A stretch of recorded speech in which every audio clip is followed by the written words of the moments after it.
So guys, last lecture में हम लोगों ने यूनिट 1, यूनिट 2 एंड यूनिट 3 बहुत ही अच्छे से कंप्लीट कर लिया है। अगर अभी तक आप लोगों ने उन्हें नहीं देखा है तो डिस्क्रिप्शन में लिंक मिल जाएगी, वहां से उन्हें जरूर एक्सेस कर लें। और इस वीडियो में हम लोग अपना यूनिट 4 बहुत ही अच्छे से कंप्लीट करने वाले हैं। और आपको पता है कि हमारा गोल है कि 1 यूनिट में पूरा पूरा चैप्टर ही कंप्लीट करना। तो चलिए चलते अपने गोल को अचीव करते हैं।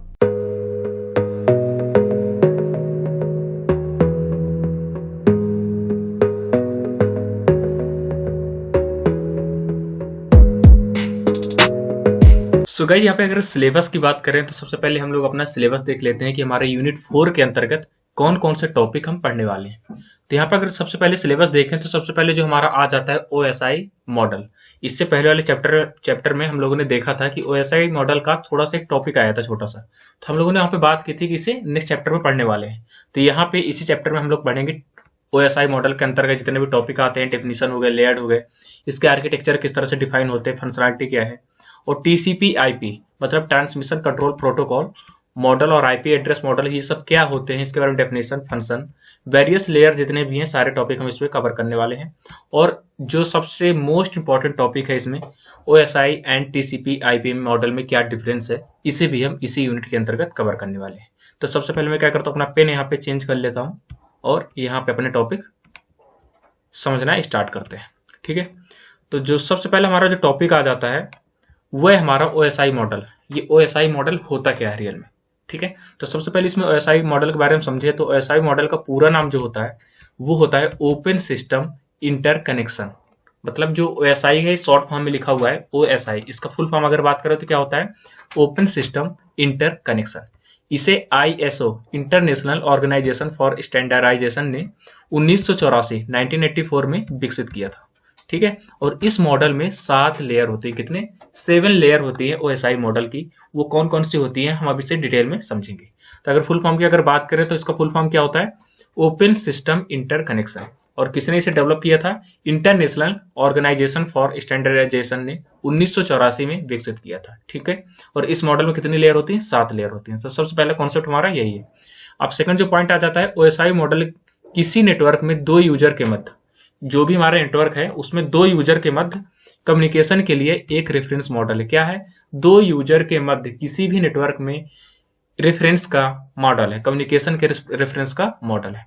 इस मॉडल की प्रत्येक लेयर दूसरे लेयर पर निर्भर नहीं करती। ऐसा नहीं है कि किसी पे डिपेंड करे, तो इसमें जितने भी लेयर हैं किसी दूसरे लेयर पर डिपेंडेंट नहीं रहती है, लेकिन एक लेयर से दूसरे लेयर में डेटा का ट्रांसमिशन होता है। तो ये इसका कॉन्सेप्ट है, इस तरह से आप लोग समझ सकते हैं। OSI मॉडल एक रेफरेंस मॉडल है, अर्थात इसका इस्तेमाल रियल लाइफ में नहीं होता। क्या है, ये रेफरेंस मॉडल है लेकिन रियल लाइफ में कोई इसका मतलब नहीं होता या फिर यूज नहीं होता, बल्कि इसका इस्तेमाल कहाँ पे होता है, रेफरेंस संदर्भ के रूप में इसका यूज किया जाता है। ठीक है, तो OSI मॉडल यह बताता है कि किसी नेटवर्क में डेटा या सूचना कैसे सेंड तथा रिसीव होती है। मतलब किसी भी नेटवर्क में जो भी हमारा डेटा सेंड या रिसीव होता है तो किस प्रकार होता है, ये हमारा OSI मॉडल हमें बताता है। इस मॉडल के सभी लेयर्स का अपना अलग अलग काम होता है, जिससे कि डेटा एक सिस्टम से दूसरे सिस्टम तक आसानी से पहुंच सके। ठीक है, OSI मॉडल यह भी डिस्क्राइब करता है कि नेटवर्क हार्डवेयर तथा सॉफ्टवेयर एक दूसरे के साथ लेयर के रूप में कार्य करते हैं। इस मॉडल के 7 लेयर होते हैं और प्रत्येक लेयर का अपना एक विशेष कार्य होता है। जो भी इसका कार्य है, कौन कौन से लेयर हैं, हम तुरंत समझने वाले हैं। तो ये था हमारा OSI का पूरा पूरा मतलब, इसे आप बार बार रिवाइज कर सकते हैं। ठीक है, अब यहाँ पे लेयर की बात करें तो हमारे पास 7 लेयर होती है। कौन कौन सी, इस तरह से हम देखें तो ये देखिए, ये पूरी पूरी 7 लेयर है। लेकिन ये क्या है, नीचे से स्टार्ट होती है। लेयर 1, लेयर 2, लेयर 3, लेयर 4 से लेकर यहाँ पे 7 तक। सबसे पहले अगर याद करें आगे इस तरह से ऊपर से, तो एप्लीकेशन हो गई, प्रेजेंटेशन हो गई, सेशन हो गई, transport, network, data link and physical layer. तो इस तरह से हमारी 7 लेयर यहाँ पे कंप्लीट होती हैं। अब यहाँ पे 7 लेयर के अंतर्गत अलग अलग प्रोटोकॉल्स आते हैं। ठीक है, तो यहाँ पे प्रोटोकॉल की बात करें तो जो एप्लीकेशन लेयर है इसके अंतर्गत जो हमारे प्रोटोकॉल आ जाते हैं वो आ जाता है SMTP, HTTP, FTP, POP3, SNMP। कुछ इस तरह से अलग अलग लेयर के अकॉर्डिंग अलग अलग हमारे पास प्रोटोकॉल आ जाते हैं जो इन पे यूज होते हैं। तो इन प्रोटोकॉल के बारे में भी आपके सेमेस्टर एग्जाम में पूछ लिया जाता है कि SMTP क्या होता है। तो आपको डिफाइन करना है कि ये किस कौन से लेयर के अंतर्गत आता है और इसका काम क्या है, ये सारी चीज आपको डिफाइन करना होगा। HTTP क्या होता है, HTTP आप लोगों ने URL में भी देखा होगा, है ना, हाइपर टेक्स्ट ट्रांसफर प्रोटोकॉल। तो ये जो प्रोटोकॉल है किसके अंतर्गत आता है, एप्लीकेशन लेयर के अंतर्गत। प्रेजेंटेशन लेयर के अंतर्गत कौन कौन से प्रोटोकॉल आते हैं, EMPEG, ASCH, SSL, TLS। SSL certificate का नाम सुने होंगे आप लोग। तो सेशन हो गया, ट्रांसपोर्ट हो गया, इनके सबके अलग अलग हमारे पास यहाँ पे प्रोटोकॉल आ जाते हैं। यहाँ पे IPv6 क्या है इसके बारे में भी तुरंत पढ़ने वाले हैं। तो जितने भी इसके प्रोटोकॉल है, तो कुछ इसमें प्रोटोकॉल बहुत ही ज्यादा इंपॉर्टेंट है, जैसे SMTP हो गया, HTTP हो गया, फुट ये FTP हो गया, SNMP हो गया, यहाँ पे IPv6 हो गया, TCP हो गया, UDP हो गया। इनके बारे में शॉर्ट टर्म में आपको टिप्पणी पूछ ली जाती है, ठीक है। तो इसके बारे में आप लोग पढ़ सकते हैं। तो यहाँ पे कितनी लेयर हो गई हमारे पास OSI मॉडल के अंतर्गत? 7 लेयर हो गई। कौन कौन सी? Application, presentation, session, transport, network, data link and physical layer. इसका शॉर्ट फॉर्म भी ये याद करने का मैं आपको बताऊंगा किस तरह से इसे याद करेंगे। तो यहाँ पे इस तरह समझ सकते हैं आप लोग, यहाँ पे ये सारी सारी हमारी लेयर है, और यहाँ पे शॉर्ट फॉर्म में इस तरह से कुछ समझ सकते हैं कि प्यारे दोस्त नवीन तुम्हारी शादी पर आऊंगा। मतलब प्यारे दोस्त, मतलब पी से क्या हो गया? प्यारे, और यहाँ पे डी से दोस्त, और नवीन, नैन से नवीन हो गया, टी से तुम्हारी, एस से शादी, पी से पर, और ए से आऊंगा। तो यहाँ पे पूरे पूरे आ गए। देखो, physical, data link, network, transport, session, और पी से क्या हो गया? प्रेजेंटेशन, एंड ए से क्या हो गया? एप्लीकेशन।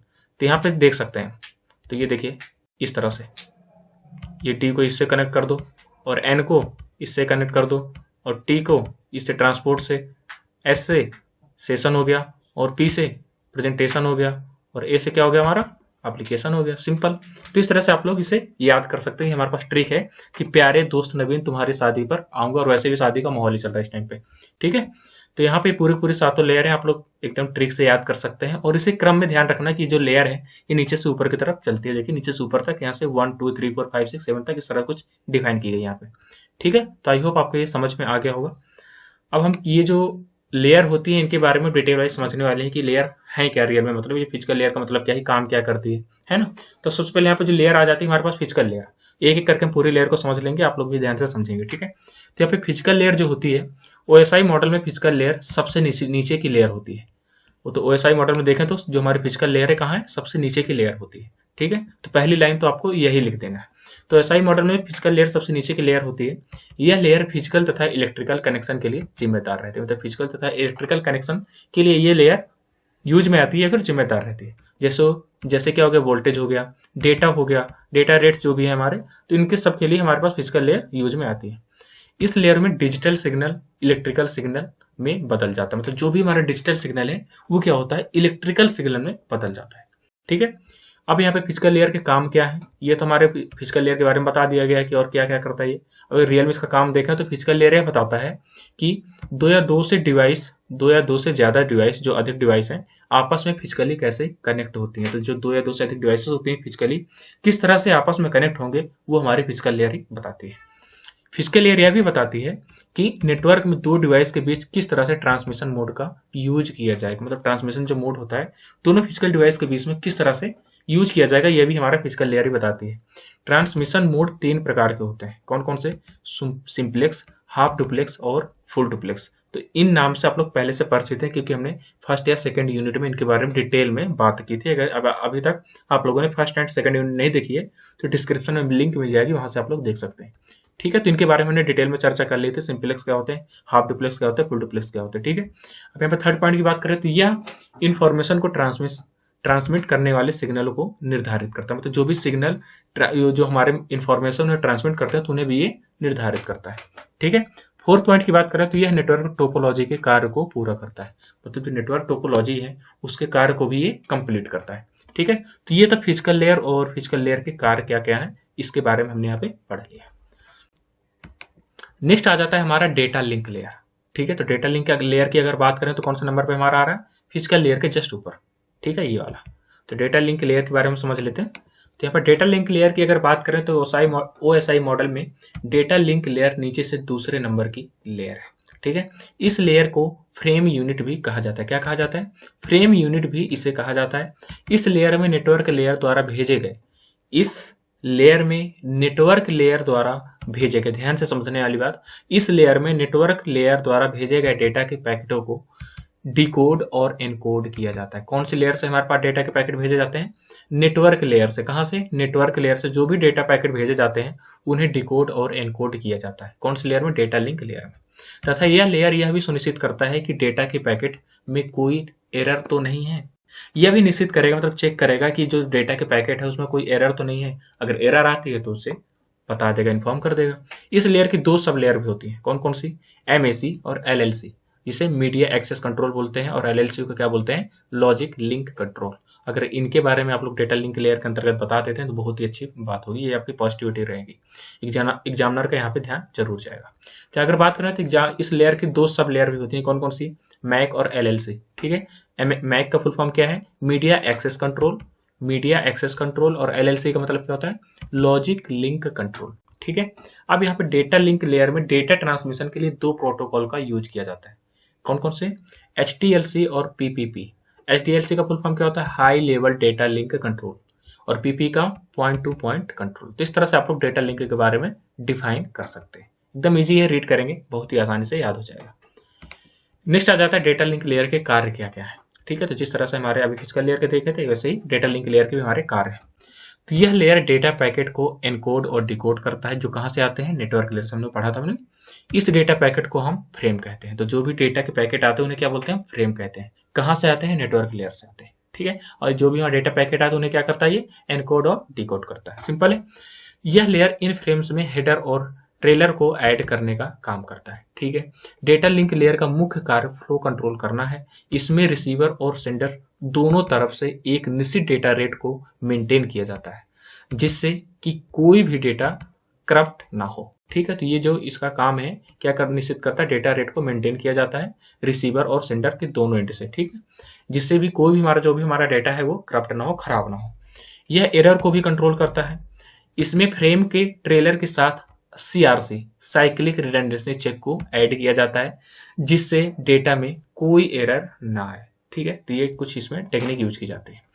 इसका काम एक्सेस कंट्रोल का भी होता है। जब दो या दो से अधिक डिवाइस एक कम्युनिकेशन चैनल से जुड़ी रहती हैं, तब यह लेयर यह निर्धारित करती है कि किस डिवाइस को एक्सेस दिया जाए। तो यहाँ पे ये सारे इसके डेटा लिंक लेयर के हमारे पास काम है। ठीक है, तो अब आपको अगर पूछा जाता है डेटा लिंक क्या लेयर क्या होती है, इसके बारे में डिफाइन करो, तो डेटा लिंक लेयर के बारे में आपको बताना है। फिर बाद में कौन कौन से उसमें प्रोटोकॉल यूज किए हैं वो भी बताना है, इसकी जो सब लेयर है उसे भी बता देना, और इसके कार्य क्या है उन्हें भी डिफाइन कर देना। तो आपके 5 नंबर फिक्स। वैसे जनरली थ्योरी में तो 5 नंबर पूरे मिलते नहीं है, तो 5 किससे कम ही मिलेंगे, क्योंकि राइटिंग में नंबर काट लेते हैं। ठीक है, तो नेटवर्क लेयर की बात करते हैं तो हमारे 2 लेयर हो गई, फिजिकल और डेटा लिंक लेयर। अब हम नेटवर्क लेयर की बात करें तो नेटवर्क लेयर क्या होती है, नेटवर्क लेयर ओएसआई मॉडल की तीसरी लेयर है। इस लेयर को पैकेट यूनिट भी कहा जाता है, ये इसका दूसरा नाम है। इसे क्या बोलते हैं, पैकेट यूनिट भी कहा जाता है। अभी हमने डेटा लिंक लेयर में क्या सोच देखा था, डेटा लिंक लेयर को क्या बोलते हैं, इस लेयर को फ्रेम यूनिट भी कहा जाता है। तो डेटा लिंक लेयर को फ्रेम यूनिट कहा जाता है दूसरे नाम में अगर बात करें, और यहाँ पे जो नेटवर्क लेयर है तो इसे क्या बोलते हैं, पैकेट यूनिट भी कहा जाता है। इस लेयर में स्विचिंग तथा राउटिंग टेक्निक का यूज किया जाता है। इस लेयर का कार्य डिवाइसों को लॉजिकल एड्रेस तथा आईपी एड्रेस प्रदान करना होता है। तो इस लेयर का काम क्या है, डिवाइसों को लॉजिकल एड्रेस तथा आईपी एड्रेस प्रदान करना होता है। नेटवर्क के नाम से भी यही पता चल रहा है। ठीक है, नेटवर्क लेयर में जो डेटा होता है वह डेटा पैकेट के रूप में होता है, और इन डेटा पैकेटों को कहाँ पे भेजा जाता है, भी हमने पढ़ा था, कहाँ पे, डेटा लिंक लेयर पे। तो नेटवर्क लेयर में जो डेटा होता है वह डेटा पैकेट के रूप में होता है, और इन डेटा पैकेटों को एक डिवाइस से दूसरे डिवाइस तक पहुंचाने का काम नेटवर्क लेयर का होता है। सिंपल है, ये हमारा नेटवर्क लेयर के 2 चीज, हमने 2 पॉइंट यहाँ पे समझ लिए। अब इसके कार्य की बात करें तो कार्य, इसका मुख्य काम डिवाइसों को आईपी एड्रेस प्रदान करना होता है। इसका कार्य डेटा पैकेट को एक डिवाइस से दूसरे डिवाइस में पहुंचाने का होता है। नेटवर्क लेयर की मुख्य जिम्मेदारी इंटर नेटवर्किंग की भी होती है। तो इस तरह से इसके बहुत सारे काम है। यह डेटा पैकेट को हेडर में सोर्स और डेस्टिनेशन एड्रेस को ऐड करती है। इस एड्रेस का इस्तेमाल इंटरनेट में डिवाइस को आइडेंटिफाई करने के लिए किया जाता है। इस लेयर का काम राउटिंग का भी है, यह सबसे अच्छे पाथ को भी निर्धारित करती है। तो इस तरह से देखें तो हम फास्ट वे में हमने जल्दी से पढ़ लिया कि कितने सारे इसके कार्य हैं। तो एक तरह से आप 5 कार्य भी से 5 वर्क भी लिख देंगे तो काफी है। ठीक है, तो ये था हमारा नेटवर्क लेयर। अब जो हमारा नेक्स्ट जो आ जाता है वो आ जाता है ट्रांसपोर्ट लेयर। ट्रांसपोर्ट लेयर मतलब ट्रांसपोर्ट करना, तो वो चीज यहाँ पे समझ सकते हैं कि ट्रांसपोर्ट लेयर ओएसआई मॉडल की चौथी लेयर है। इसे सेगमेंट यूनिट भी कहा जाता है। तो देखिए इसके सब इन सारी लेयर के दूसरे भी नाम से भी जाना जाता है, दूसरे नाम से भी, तो इसे सेगमेंट यूनिट भी कहा जाता है। इस लेयर का इस्तेमाल डेटा को नेटवर्क के बीच सही तरीके से ट्रांसफर करने के लिए किया जाता है। अब ट्रांसपोर्ट का नाम हमने लिया, ट्रांसपोर्ट लेयर है, तो क्या करता है, ये डेटा को नेटवर्क के बीच सही तरीके से ट्रांसफर करने के लिए इस लेयर का यूज किया जाता है। यह लेयर यह देखती है, यह चेक करती है कि डेटा में कोई एरर तो नहीं है। यह लेयर यह भी सुनिश्चित करती है कि हमने जिस क्रम में डेटा भेजा है वह हमें उसी क्रम में प्राप्त हुआ है या नहीं। यह लेयर का कार्य दो कंप्यूटर के मध्य कम्युनिकेशन को उपलब्ध कराना है। इसमें जिस क्रम का मतलब क्या होता है, अगर आप मैसेज करते हो, व्हाट्सएप में देखते हो, इंस्टाग्राम में देखते हो, तो एक क्रम में ही मैसेज पहुंचते हैं, है ना। तो पहले मैसेज जो आप किए हैं वही मैसेज पहले पहुंचेगा। तो वही चीज़ जैसे उसको चेक किया जाए कि कौन से क्रम में हो, तो वही चीज़ यहाँ पे कि यहाँ पे यह लेयर यह भी सुनिश्चित करती है कि हमने जिस क्रम में डेटा भेजा है वह हमें उसी क्रम में प्राप्त हुआ है या नहीं। इस लेयर का कार्य दो कंप्यूटर के मध्य कम्युनिकेशन उपलब्ध कराना भी है। ट्रांसपोर्ट लेयर को एंड टू एंड लेयर के नाम से भी जाना जाता है, ठीक है, क्योंकि यह डेटा को ट्रांसफर करने के लिए पॉइंट टू पॉइंट कनेक्शन प्रदान करता है। यह लेयर दो प्रकार की सर्विसेज प्रदान करता है। पहली है कनेक्शन ओरिएंटेड और दूसरी क्या है, कनेक्शन लेस। मतलब दो तरह की ये सर्विसेज प्रदान करती है हमारी ट्रांसपोर्ट लेयर। कौन कौन सी, पहले कनेक्शन ओरिएंटेड और दूसरी क्या है, कनेक्शन लेस। ट्रांसपोर्ट लेयर के दो प्रमुख प्रोटोकॉल भी हैं। कौन कौन से, ट्रांसमिशन कंट्रोल प्रोटोकॉल और दूसरा है यूजर डेटाग्राम प्रोटोकॉल। तो इस तरह से आप पहले जो भी हमारी लेयर पूछी जाएगी आपसे, तो लेयर के बारे में बताना, कौन कौन से इसके मुख्य कार्य हैं और कौन कौन से प्रोटोकॉल का यूज करते हैं, इसके सब लेयर क्या है, सारी चीजें आप डिफाइन कर सकते हैं हेडिंग डाल के अच्छे से, ठीक है। तो ये था हमारे ट्रांसपोर्ट लेयर के बारे में, ठीक है। नेक्स्ट आ जाता है ट्रांसपोर्ट लेयर के कार्य। ट्रांसपोर्ट लेयर का मुख्य कार्य डेटा को एक कंप्यूटर से दूसरे कंप्यूटर तक ट्रांसपोर्ट करना है, ठीक है। यह दो कंप्यूटर के बीच कम्युनिकेशन की सुविधा प्रदान करता है, जैसे कि अभी हमने पढ़ा था। इसका काम पॉइंट टू पॉइंट कनेक्शन प्रदान करना होता है, सिंपल है। और चौथे पॉइंट की अगर बात करें तो जब यह लेयर ऊपरी लेयर से मैसेज को रिसीव करती है, जो भी ऊपर से लेयर से मैसेज आते हैं उन्हें रिसीव करती है, तो यह मैसेज को बहुत सारे सेगमेंट में विभाजित कर देती है, ठीक है। और प्रत्येक सेगमेंट का एक सीक्वेंस नंबर होता है, ऑर्डर होता है, क्रम होता है, जिससे यह प्रत्येक सेगमेंट को आसानी से आइडेंटिफाई किया जा सके। पांचवें पॉइंट की बात करें तो यह फ्लो कंट्रोल और एरर कंट्रोल दोनों प्रकार के कार्य को करती है। इसका काम कनेक्शन को कंट्रोल करना भी होता है। तो इस तरह से हमारे पास जितने भी ट्रांसपोर्ट लेयर के काम है वो यहाँ से बहुत ही आसानी से आप लोग समझ सकते हैं। एकदम इजी लैंग्वेज में यहाँ पे मैंने समझाने की कोशिश की है, ठीक है।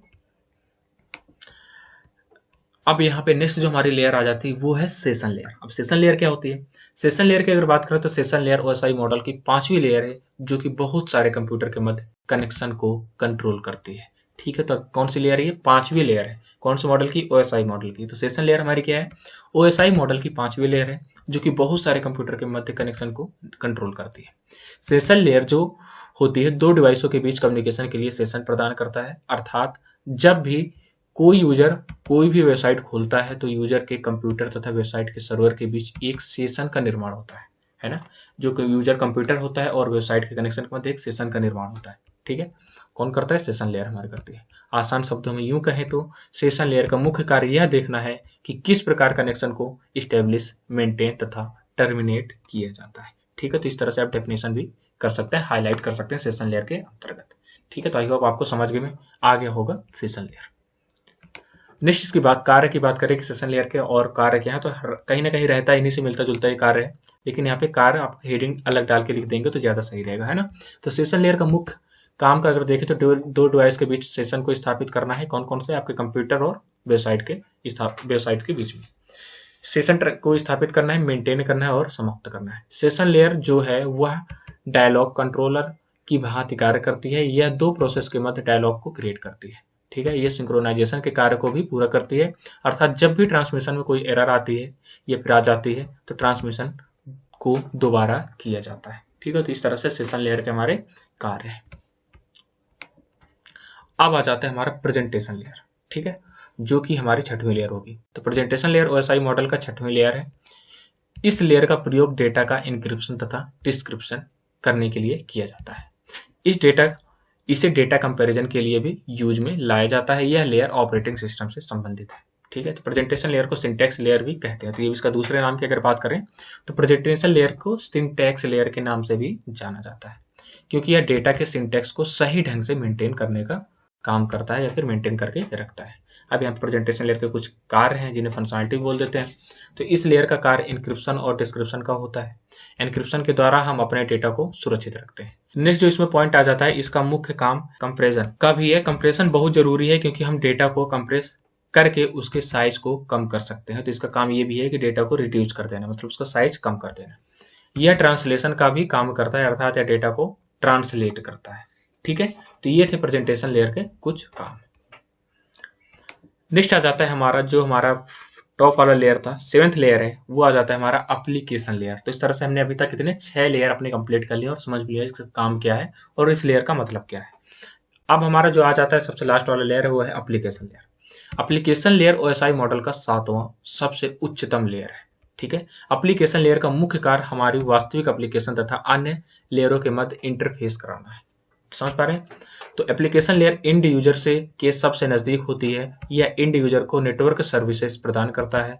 इस लेयर के अंतर्गत HTTP, FTP, SMTP तथा NFS आदि प्रोटोकॉल आते हैं। तो इसके अंतर्गत कौन कौन से प्रोटोकॉल है वहां पे बता दिया गया है। यह लेयर यह नियंत्रित करती है कि कोई भी एप्लीकेशन किस प्रकार नेटवर्क से एक्सेस करती है। तो यहाँ पे ये निर्धारित करती है कि कोई भी जो एप्लीकेशन है किस प्रकार नेटवर्क से एक्सेस करती है। एप्लीकेशन लेयर के कुछ कार्य भी हैं, वहां पे हम समझ लेते हैं। यहाँ पे एप्लीकेशन लेयर के द्वारा यूजर कंप्यूटर से फाइल को एक्सेस कर सकता है। इसी लेयर के द्वारा जो हमारा यूजर होता है वो कंप्यूटर से फाइल को एक्सेस कर सकता है और फाइल को रिट्रीव भी कर सकता है। यह ईमेल को फॉरवर्ड और स्टोर करने की सुविधा भी देती है। इसके द्वारा हम डेटा से डायरेक्टरी को एक्सेस कर सकते हैं। ठीक है, तो ये है हमारा एप्लीकेशन लेयर का मतलब और इसके कार्य। तो यहाँ से हमारी पूरी पूरी लेयर फिनिश हो जाती है। 7 लेयर के बारे में हमने डिटेल में पढ़ लिया है। ठीक है, तो आई होप आपको सारे टॉपिक यहाँ पे समझ में आ गए होंगे लेयर से संबंधित। अब यहाँ पे ओएसआई मॉडल के कुछ एडवांटेज हैं और डिसएडवांटेज भी हैं। तो यहाँ से आपका ओएसआई मॉडल तो 100% आपके एग्जाम में पूछा ही जाता है कि ओएसआई मॉडल है क्या, पर डिपेंड ये करता है कि कभी ओएसआई मॉडल में एडवांटेज ये फिर पूरे पूरे लेयर डिफाइन करने के लिए बोल दिया जाता है, ये फिर पर्टिकुलर ओएसआई मॉडल के किसी एक लेयर को डिफाइन करने के लिए बोल दिया जाएगा। ठीक है, तो यहाँ पर अगर एडवांटेज की बात करें तो सबसे पहले एडवांटेज है यह एक जेनेरिक मॉडल है तथा इसके स्टैंडर्ड मॉडल माना जाता है। ठीक है, ओएसआई मॉडल की लेयर जो है वह सर्विसेज, इंटरफेसेस तथा प्रोटोकॉल के लिए बहुत ही विशिष्ट है।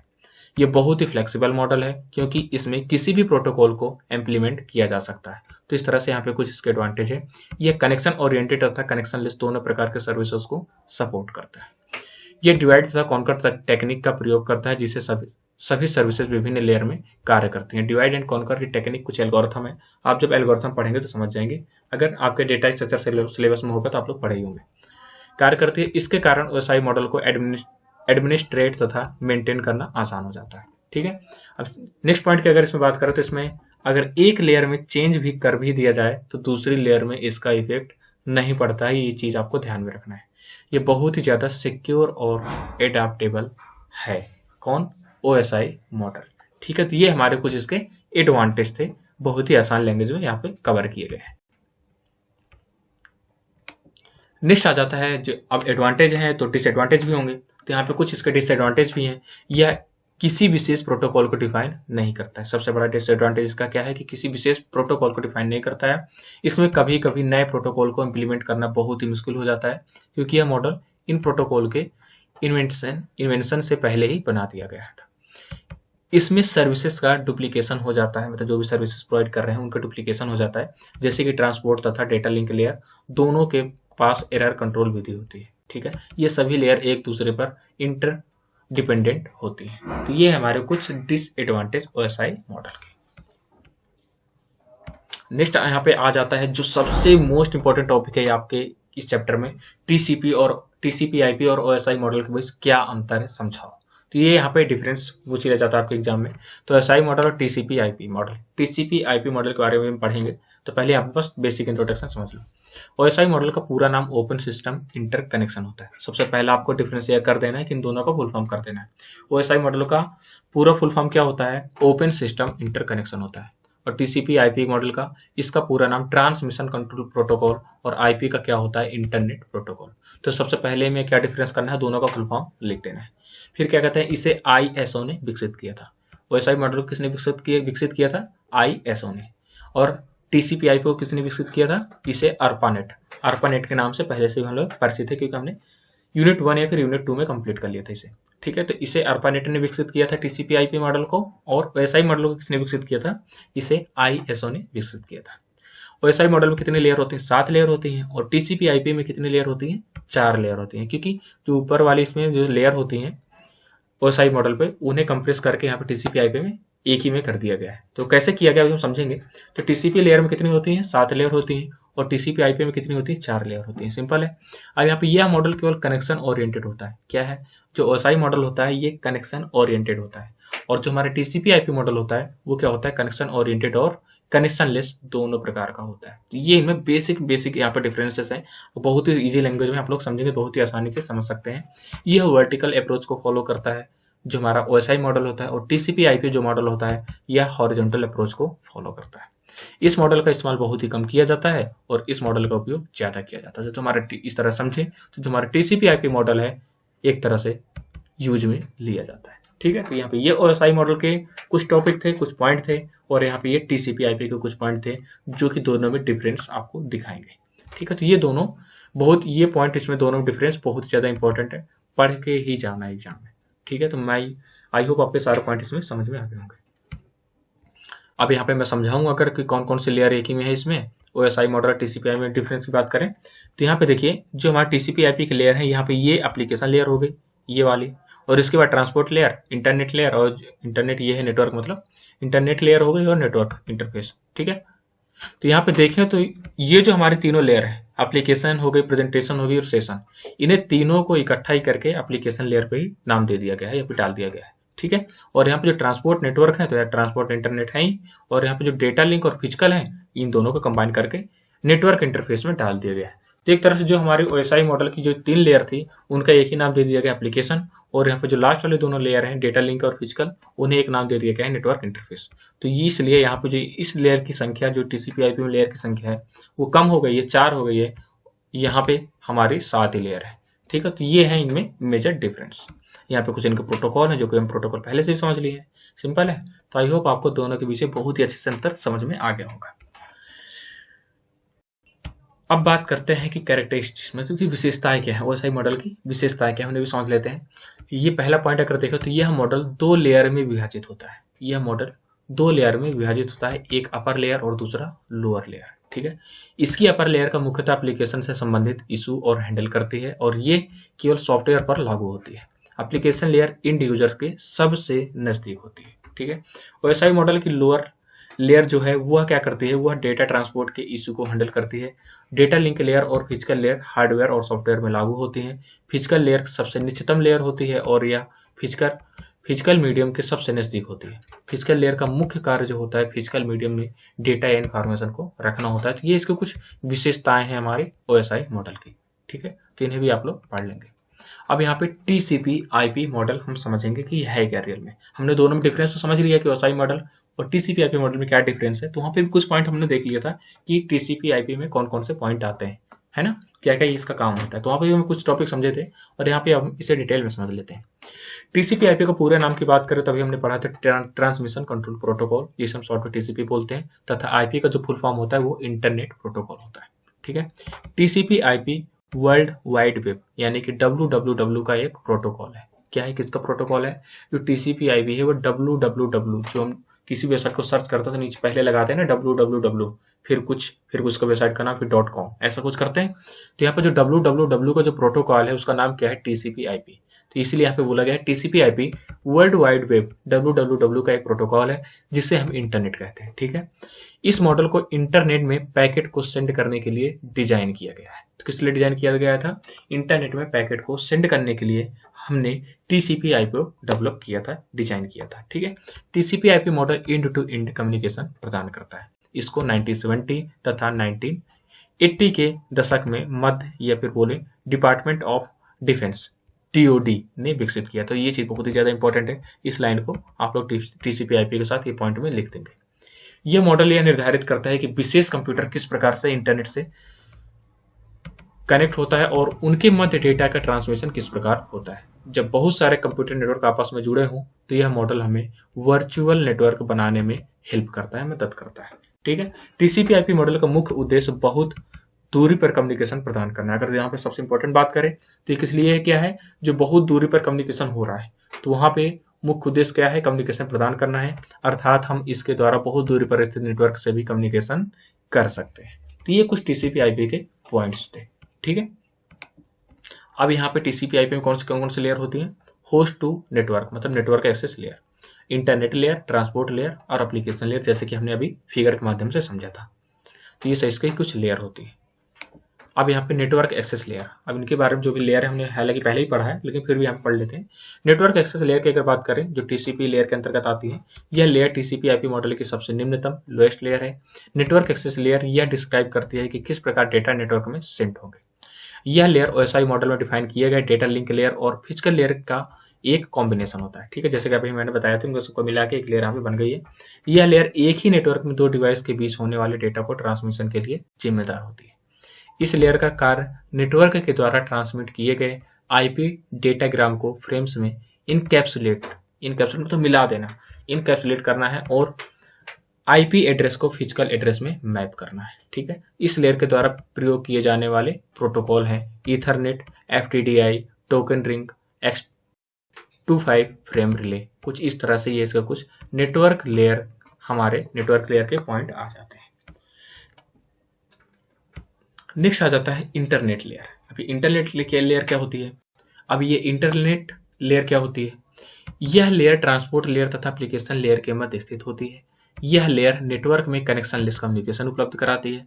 इसमें डेटा को आईपी डेटाग्राम के रूप में पैकेज किया जाता है। यह डेटाग्राम सोर्स तथा डेस्टिनेशन आईपी एड्रेस को कंटेन किए रहती है, जिससे डेटा को आसानी से सेंड तथा रिसीव किया जा सके। इसको नेटवर्क लेयर भी कहते हैं। तो ये इसके कुछ इंटरनेट लेयर के पॉइंट है। ठीक है, तो इस लेयर के द्वारा निम्नलिखित प्रोटोकॉल का भी यूज किया जाता है। कौन कौन से प्रोटोकॉल है? आईपी प्रोटोकॉल, इसका पूरा नाम होता है इंटरनेट प्रोटोकॉल, और इसका मुख्य कार्य क्या होता है? सोर्स से डेस्टिनेशन तक पैकेट को डिलीवर करना, मतलब पहुंचाना। इसके दो वर्जन होते हैं, IPv4 और IPv6। ये बहुत ही इंपॉर्टेंट पॉइंट है, IPv4 और IPv6 क्या होते हैं ये, किसके वर्जन है ये? आईपी प्रोटोकॉल की अगर बात करें तो इसका पूरा नाम क्या होता है? Internet protocol. और इसका मुख्य कार्य क्या होता है? सोर्स से डेस्टिनेशन तक पैकेट को डिलीवर करना। और इसके क्या है, जो इंटरनेट लेयर है, इसके दो वर्जन होते हैं। कौन कौन से? IPv4 और IPv6। इनके बारे में हम पढ़ने वाले हैं। यहाँ पे कुछ पॉइंट आ जाते हैं बेसिक, इनके बारे में थोड़ा समझ लेते हैं। ARP, इसका पूरा नाम क्या होता है? Address resolution protocol. इसका कार्य क्या होता है? आईपी एड्रेस से फिजिकल एड्रेस को खोजना। कहाँ से? आईपी एड्रेस से फिजिकल एड्रेस को खोजना। इसके बहुत सारे प्रकार होते हैं, जैसे कि RARP, PARP आदि। कुछ इस तरह से इसके प्रकार होते हैं। ICMP, इसका पूरा नाम होता है इंटरनेट कंट्रोल मैसेज प्रोटोकॉल। इसका कार्य होस्ट को नेटवर्क में आने वाली प्रॉब्लम्स के बारे में सूचना देना होता है। ठीक है, तो ये है इसके कुछ काम ARP, ICMP के। ठीक है, नेक्स्ट आ जाता है ट्रांसपोर्ट लेयर।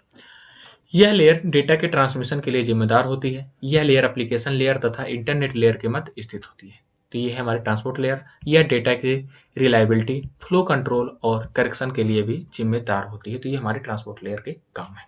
इस लेयर के दो मुख्य प्रोटोकॉल हैं। कौन कौन से? TCP और UDP। तो इनके बारे में भी आपके एग्जाम में पूछ लिया जाता है। ट्रांसमिशन कंट्रोल प्रोटोकॉल क्या है और यूजर डेटाग्राम प्रोटोकॉल क्या है, तो इनके बारे में पढ़ना है तुम्हें। ठीक है, अब एप्लीकेशन लेयर जो हमारा आ जाता है, इसमें है यह लेयर TCP IP मॉडल की सबसे ऊपर लेयर है, सबसे उच्चतम लेयर बोल सकते हैं। यह लेयर एप्लीकेशन को नेटवर्क सर्विस उपलब्ध कराने में संबंधित होती है। यह लेयर यूजर को कम्युनिकेशन उपलब्ध कराती है। तो एक तरह से आप लोग जो कम्युनिकेशन है ना, हर लेयर में यूज कर सकते हैं, कम्युनिकेशन कराते हैं, जैसे वेब ब्राउजर हो गए, ईमेल होगी तथा अन्य एप्लीकेशन के द्वारा। एप्लीकेशन लेयर ट्रांसपोर्ट लेयर को भी डेटा भेजती है तथा उससे डेटा रिसीव करती है। इस लेयर का कार्य हाई लेवल प्रोटोकॉल को हैंडल करना होता है। यह लेयर यूजर्स को एप्लीकेशन के साथ इंटरेक्ट करने की सुविधा भी प्रदान करती है। तो ये है हमारे एप्लीकेशन लेयर के कुछ पॉइंट। हालांकि हमने एप्लीकेशन लेयर पहले भी पढ़ा था, लेकिन यहाँ पे तीनों लेयर जो है OSI मॉडल की मर्ज हो गई थी TCP IP में, तो इसलिए हमने एप्लीकेशन लेयर को दोबारा भी समझ लिया है। अब आ जाते हैं एप्लीकेशन लेयर में प्रयोग किए जाने वाले प्रोटोकॉल्स कौन कौन से हैं, वो भी निम्नलिखित है। पहला है HTTP और HTTPS। जिसका फुल फॉर्म क्या होता है? HTTP का हाइपर टेक्स्ट ट्रांसफर प्रोटोकॉल, और HTTPS क्या होता है? हाइपर टेक्स्ट ट्रांसफर प्रोटोकॉल, और इसका मतलब क्या होता है? सिक्योर। तो दोनों में यही डिफरेंस है। तो आप लोग वेबसाइट देखे होंगे, HTTPS लिखा होता है URL पे, और किसी पे HTTP लिखा रहता है। इसका मतलब क्या होता है? जो HTTPS है वो सिक्योर है। इसका मतलब क्या? सिक्योर है। और HTTP है वो उसकी अपेक्षा कम सिक्योर है ना। तो यहाँ पे HTTP का पूरा जो नाम होता है हाइपर टेक्स्ट ट्रांसफर प्रोटोकॉल है। इसके द्वारा हम इंटरनेट में डेटा को एक्सेस कर सकते हैं। यह डेटा को टेक्स्ट, ऑडियो, वीडियो के रूप में ट्रांसफर करता है। HTTP का पूरा नाम क्या होता है? HTTP सिक्योर है। जब हम HTTP के साथ SSL का प्रयोग करते हैं तो वह HTTPS हो जाता है। ठीक है, SSL एक सर्टिफिकेट है, इसका हमें यूज करना होता है। जब भी हम डोमेन लेते हैं तो उसके साथ साथ हम SSL सर्टिफिकेट भी लेते हैं। है ना। डोमेन नाम क्या होगा बाद में समझेंगे कभी फ्यूचर में। तो जब हम HTTP के साथ SSL सर्टिफिकेट का यूज करते हैं वह HTTPS हो जाता है। अब नेक्स्ट इसका प्रोटोकॉल आ जाता है, वो है SNMP। इसका पूरा नाम सिंपल नेटवर्क मैनेजमेंट प्रोटोकॉल होता है। यह एक फ्रेमवर्क है जिसका प्रयोग इंटरनेट में डिवाइस को मैनेज करने के लिए किया जाता है। ठीक है। अब यहाँ पे आ जाता है SMTP। इसका पूरा नाम सिंपल मेल ट्रांसफर प्रोटोकॉल है। इसका प्रयोग एक ईमेल से दूसरे ईमेल एड्रेस में डेटा को सेंड करने के लिए किया जाता है। जो हम ईमेल करते हैं एक ईमेल से दूसरे ईमेल पे, तो जो डेटा को सेंड करने का जो काम होता है वो SMTP प्रोटोकॉल करता है। DNS जब भी आप होस्टिंग लेंगे या फिर डोमेन नाम लेंगे तो वहाँ पे DNS के बारे में समझेंगे। तो DNS वहाँ पे परिचित होंगे। तो DNS इसका पूरा नाम डोमेन नेम सिस्टम है। इसका प्रयोग IP एड्रेस को मैप करने के लिए किया जाता है। और यहाँ पे जो आ गया SSH, इसका पूरा नाम सिक्योर सेल है। इसका प्रयोग इंक्रिप्शन के लिए किया जाता है। तो ये यहाँ पे सारे इंपॉर्टेंट प्रोटोकॉल के बारे में मैंने यहाँ पे समझा दिया आपको कि ये प्रोटोकॉल जो है आपके एग्जाम 2-2 मार्क्स में पूछ लिया जाता है, मतलब टिप्पणी लिखने के लिए बोल दिया जाएगा। उसके अंतर्गत 4 से 5 आपको ये छोटे छोटे पॉइंट दे दिए जाएंगे और इनके बारे में बोला जाएगा समझाओ। ठीक है। तो ये सारे प्रोटोकॉल के बारे में आप लोग समझा सकते हैं। नेक्स्ट आ जाता है TCP IP मॉडल के जो भी है उनके एडवांटेज, है ना। अब एडवांटेज है तो इसके कुछ डिसएडवांटेज भी होंगे। तो पहले हम एडवांटेज समझ लेते हैं फिर डिसएडवांटेज। तो एडवांटेज जो है तो यह हमें अलग अलग प्रकार के कंप्यूटर में कनेक्शन को स्थापित करने के लिए हेल्प करता है। यह ऑपरेटिंग सिस्टम से इंडिपेंडेंट होकर कार्य करता है। यह बहुत सारे राउटिंग प्रोटोकॉल्स को सपोर्ट करता है। यह बहुत ही स्केलेबल क्लाइंट सर्वर आर्किटेक्चर है। ठीक है। ये स्वतंत्र रूप से भी कार्य करता है। तो इस तरह से कुछ इसके कार्य हैं। और जो हमारा लास्ट पॉइंट आ जाता है, यह एक ओपन प्रोटोकॉल सूट है, अर्थात यह किसी एक कंपनी का नहीं है। एक तरह समझे तो ये क्या है, ओपन प्रोटोकॉल सूट है, अर्थात यह किसी एक कंपनी का नहीं है, इसलिए इसे कोई भी व्यक्ति कंपनी प्रयोग कर सकते हैं। किसे? TCP IP मॉडल को। ठीक है। अब यहाँ पे इसको कुछ इसके डिसएडवांटेज भी है, तो डिसएडवांटेज भी समझ लेते हैं। यह एक कॉम्प्लिकेटेड मॉडल है, इसलिए इसे सेटअप और मैनेज करना थोड़ा हार्ड होता है, कठिन होता है। इस मॉडल का ट्रांसपोर्ट लेयर पैकेटों की डिलीवरी की गारंटी नहीं लेता है। इसमें प्रोटोकॉल को रिप्लेस करना आसान नहीं होता है। इसमें सर्विसेज इंटरफेस और प्रोटोकॉल्स का कॉन्सेप्ट थोड़ा अलग नहीं है, इसलिए इसे नई टेक्नोलॉजी में डिस्क्राइब करना सुटेबल नहीं होता है। और लास्ट जो हमारा पॉइंट है इसमें वाइड एरिया नेटवर्क, जिसे हम शॉर्ट में बोल देते हैं वैन, इसके बारे में भी हमने पिछले लेक्चर में अपने पढ़ा है, पिछले यूनिट में। तो वैन के लिए डिजाइन किया गया होता है। इसे लैन, लोकल एरिया नेटवर्क और पर्सनल एरिया नेटवर्क के लिए ऑप्टिमाइज नहीं किया गया है। तो ये चीज़ के कुछ डिसएडवांटेज हैं। तो हर चीज़ का हमें पता है कि एडवांटेज और डिसएडवांटेज होता है, तो ये चीज़ भी आपके लिए जानना जरूरी था। और यहाँ से हम लोगों ने अपना पूरी यूनिट कंप्लीट कर ली है। बहुत ही अच्छे से सारे पॉइंट को हमने समझ लिया है, एकदम अच्छे से। तो आई होप आपको सारे पॉइंट समझ में आए होंगे। कौन सा टॉपिक आपको सबसे अच्छा समझ में आया कमेंट में जरूर बताएं, और ये वीडियो कैसे लगी ये भी कमेंट में जरूर बताएं, और इसे अपने और भी दोस्तों के साथ शेयर करें। तो thank you so much guys, मिलते हैं बहुत जल्द अपने नेक्स्ट वीडियो में।